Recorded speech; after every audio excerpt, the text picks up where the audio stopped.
আগের ভিডিওতে নাম্বার সিস্টেমে আমরা একক স্থানে অঙ্ক নির্ণয়ের সূত্রাবলী শিখেছি এবং তার বিস্তারিত শিখেছি আমরা। এখন আমরা সেই সংক্রান্ত কিছু সমস্যা শিখবো, কয়েক সেকেন্ডেই শিখবো। যেমন এখানে বলা হয়েছে 222 কত হবে। দেখতে হবে আমার 222-এর লাস্ট ডিজিট কি আছে, এল সমান সমান 2। আর এখানে 222-কে 4 দিয়ে ভাগ করবো। 222-কে 4 দিয়ে ভাগ করলে কত হয়?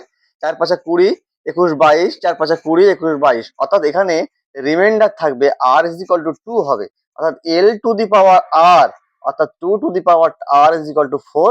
এখানে অ্যান্সার ইজ ইকুয়াল টু 4। পরের অঙ্কটা কি আছে? 444 তার পাওয়ার 444। এখানে দেখো লাস্ট ডিজিট কত আছে? 4।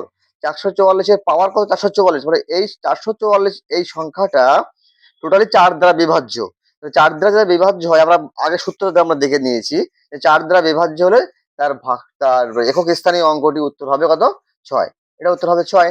ঠিক 3 দাগের অঙ্কটি আমরা কি করে করবো, ভালো করে দেখে নাও। 264 তার পাওয়ার হলো 102। এখন এর লাস্ট ডিজিট 4। এর 102 সংখ্যাটি আমাকে দেখতে হবে জোড় না বিজোড়। 4 আর 9 এর ক্ষেত্রে আমরা দেখতে বলেছিলাম 102 সংখ্যাটি জোড় সংখ্যা। জোড় সংখ্যা হলে আমাদের এর একক স্থানীয় অঙ্কটি হবে হলো 6। ঠিক একই রকম ভাবে 264 এর পাওয়ারটা আছে কত? 103। এটা এটা হলো অড। অড হলে আমরা জানি যে অড হলে এটা হয় হলো এর লাস্ট একক স্থানীয় অঙ্কটি হয় হলো 4। অর্থাৎ 6 আর 4 কত হবে? 6 আর 4 10। উত্তর হবে কত? একক স্থানীয় অঙ্কটি হবে, একক স্থানীয় অঙ্কটা হবে 0। উত্তর হলো 0। একই রকম ভাবে 4-এর সমস্যাটি আমরা কি করে করব? এইখানে দেখো 212। এই এই এটা একটা 212 লাস্ট ডিজিটে 2 আছে, এর পাওয়ার আছে কত? 316। 316 সংখ্যাটিকে আমরা 4 দ্বারা ভাগ করব। দেখা যাবে এখানে ভাগশেষ কত হবে? আর ইজ ইকুয়াল টু 0 হবে। আমরা জানি যে 2 4 6 8 থাকলে পাওয়ার যদি 0 হয়, সরি যদি রিমাইন্ডার যদি 0 হয়, তাহলে সেক্ষেত্রে কত হয়? সেক্ষেত্রে ভাগশেষ হয় এবং সেক্ষেত্রে আমাদের একক স্থানীয় অঙ্কটি হয় হলো 6। এবং একই রকম ভাবে দেখো 323 এর পাওয়ার 512 রয়েছে। 512 কিন্তু 4 দিয়ে ভাগ করে দেখবে আর ইজ ইকুয়াল টু 0। অর্থাৎ এক্ষেত্রে ভাগে মিলে যাবে, ভাগশেষ ইজ ইকুয়াল টু 0 হবে। সুতরাং এই 1 3 5 7-এর ক্ষেত্রে আমরা সবাই জানি যদি কিনা ভাগশেষ 0 হয় বা 4 দ্বারা বিভাজ্য হয়, তাহলে তার একক স্থানীয় অঙ্কটি কত হয়? একক স্থানীয় অঙ্কটি হয় 1। এবং একই রকম ভাবে 313 এই সংখ্যাটাকে আমরা 717, এর লাস্ট ডিজিট 717 এবং এর পাওয়ার 313। 313-কে যদি আমরা 4 দিয়ে ভাগ করি কত হবে?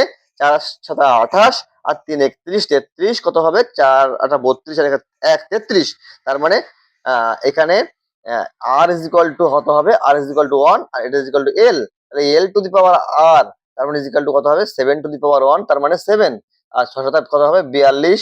অর্থাৎ একক স্থানীয় অঙ্কটি কত হবে? 2। 2 হলো উত্তর। একই রকম ভাবে এই যে সমস্যাটি পরিষ্কার দেখা যাচ্ছে যে 3q তার পাওয়ার আছে 4n প্লাস 2। এখানে n ইজ ইকুয়াল স্বাভাবিক সংখ্যা। স্বাভাবিক সংখ্যা মানে 1 2 3 4 5 6 স্বাভাবিক সংখ্যা। 3 এর কিউব সমান কত হয়? 3 এর কিউব সমান সমান হয় হলো কত? 27। 27 এর পাওয়ার কত আছে? 4 টু দি 4n প্লাস 2।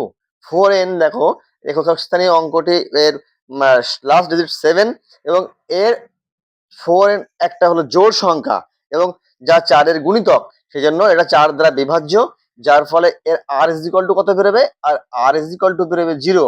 আর আমরা জানি যে যার লাস্ট ডিজিট 7 তার যদি ভাগশেষ 0 হয়, অর্থাৎ 4 দিয়ে ভাগ করলে যদি 0 হয়, তাহলে তার একক স্থানীয় অঙ্কটি হয় হলো 1। এবং 1 যোগ 2 সমান সমান কত হবে? 3।